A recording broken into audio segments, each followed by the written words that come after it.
Guys, aku punya cerita ya. Ini bener, ini pengalaman pribadi. No, bukan pribadi ya. Maksudnya dari pasien saya atau klien saya. Saya kan punya beberapa panti nih guys. Salah satunya adalah panti jompo atau kita sebut dengan panti werda ya. Nah, panti jompo deh ya, yang saya bilang panti jompo supaya kalian paham semua ya sayang ya. Jadi gini. Banyak sekali sekitar 400-an lebih lah ya panti jompo itu. Tahu nggak sih guys, ada satu hal yang sangat-sangat menarik buat saya. Ternyata setelah digali, setelah diajak ngobrol, kan anak orang-orang udah tua itu kadang-kadang ini ya guys, apa sih maunya didengerin gitu kan, gitu, nggak perlu harus disanggah atau sebenarnya biarkanlah dia berbicara, curhat dan sebagainya, kita mendengarkan. Oh iya masa, paling gitu aja. Terus gimana, siapa keluarganya, bagaimana dan sebagainya. Dan yang tahu nggak sih guys, di tempat panti saya itu memang khusus panti lansia yang memang sudah tidak punya keluarga, atau memang dibuang di jalan, atau saya menemukan di pinggiran jalan atau di bawah jembatan dan sebagainya, lalu keciduk oleh Satpol PP yang akhirnya kita bantu untuk mengasesmen mereka dan memberikan edukasi, pemahaman dan sebagainya gitu ya guys. Dan ada satu lagi, dia bilang katanya, saya itu keluarga saya dulu saya punya ini, dia kapten kapal guys. Dia tuh dulunya kapten kapal dan dia punya banyak uang lah ya dari hasil bekerja itu gitu guys. Nah singkat cerita, si kapten itu punya 3 anak nih, semuanya laki-laki guys punyanya. Nah yang berarti laki-laki itu kan membawa si perempuan dong, istilahnya udah nikah kan gitu. Nah berarti ke menantu-menantunya semuanya perempuan. Jadi si anak ini sudah dibilang sama bapaknya bahwa saya sebelum tua, sebelum saya sakit-sakitan, saya mendingan dibagi aja uang ini gitu loh, uang apa sih istilahnya, warisan gitu ya, dibagi 3 aja untuk kalian semua gitu. Ya siapa tahu nanti bapak bisa sebulan di tempat kamu, sebulan di tempat B, sebulan di tempat C gitu ya. Nah awalnya sebelum dikasih uang, belum dikasih warisan, dia semangat banget tuh guys gitu. Oh iyalah bapak, siapa sih yang ini, kan kita ini anak-anaknya bapak nih semua gitu.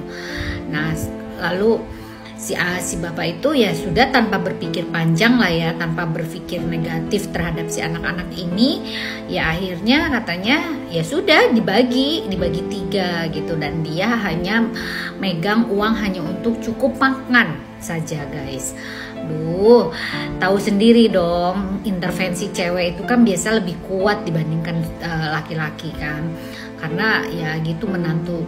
Ini tidak ini ya, tidak menjelekkan dari pihak manapun ya gitu. Namun ya tahu sendiri kan, biasanya kalau yang namanya laki-laki itu kan kebawa sama perempuan gitu ya guys ya.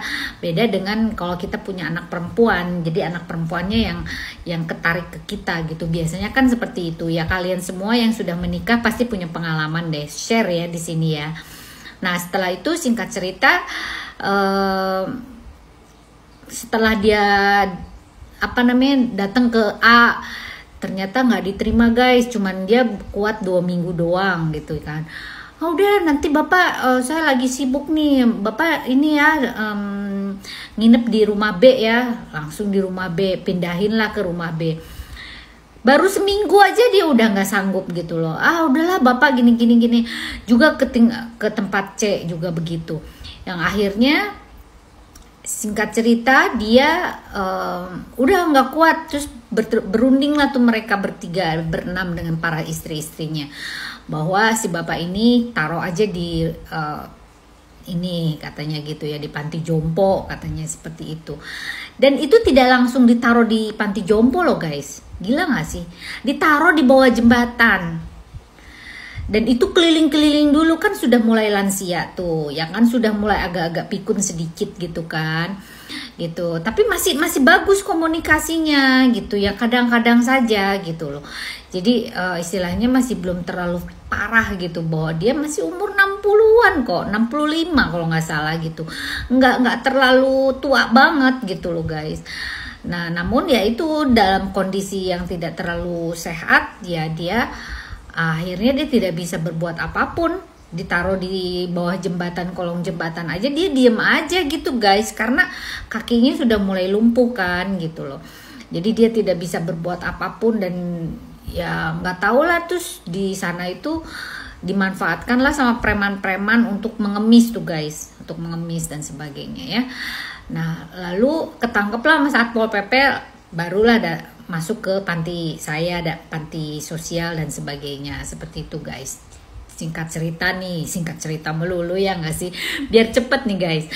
Jadi ya akhirnya dia nangis tuh, curhat gitu ya. Jadi esensinya di sini guys, saya kasih tahu sama kalian, sebelum kalian meninggal, bapak ibu lansia, nggak usah kasih dulu warisan. Jadi walaupun kita mau memberikan warisan, biarlah warisan itu kita yang tahu sendiri dan sudah dititipkan kepada pengacara barangkali, atau mungkin siapa tuh, notaris barangkali ya, yang sudah dikukuhkan kalau memang punya uang banyak dan sebagainya. Dan itu bisa ada surat wasiatnya lah. Jadi kita kalau memang ini berikan secara itu nanti gitu loh, nanti kayak di Singapura juga gitu loh guys. Sekarang udah nggak boleh yang namanya ngasih warisan sebelum dia meninggal gitu. Kalau menurut saya secara psikologis benar juga sih guys. Nah, jadi nanti takutnya dimanfaatkan sama orang-orang yang tidak bertanggung jawab seperti ini gitu loh. Jadi menelantarkan orang tuanya tanpa ada rasa belas kasihan sekalipun sama mereka, kasihan kan gitu loh. Nah, jadi gitu aja ya guys. Kalau menurut saya sih kalian cerna sendiri, dan mungkin barangkali kalian juga punya cerita yang sama dengan apa yang saya sampaikan. Share di sini dan kita berbagi di sini. Mudah-mudahan masih ada lagi orang-orang baik yang bisa ketulusan dan keikhlasan hati yang paling dalam, terutama para menantu yang berbaik hati kepada mertuanya ya. Salam Lita Gading.